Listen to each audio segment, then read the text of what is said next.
Zo kai.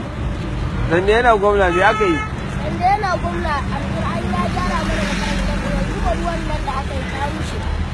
Dan ka duba ramin ta haya ko makarantar mu. Aha. Wace ce makarantar ta ku? Bokon sauna. Bokon sauna. Shi za ke san gwamnato? Shi ne kawai dalili. Sanda gwamnati yana gwamna. Ya raba abinci yanzu abincin ko za a raba da fulawa ɗaya ba kuma a kulle ya ɗan Allah.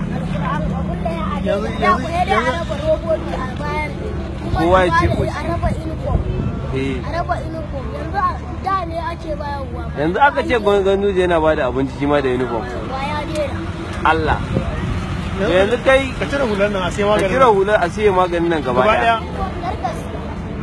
Kar sai maganin? Akan kwankwason? Yanzu me za ka ce game da Ganduje yaro? Ganduje shi barawo.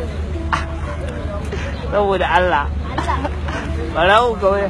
Idan ka taba gari ya sata ko wani abu baka bace haka. Ba ka jin rediyo? Ina ji. Ina dan jin inda ranka wani lokaci. Ya inda ranka? Ka ga wanda yake inda ranka wa jiya da ana taro sai da. Taron me? Taro ne. Da ya je to me yayi?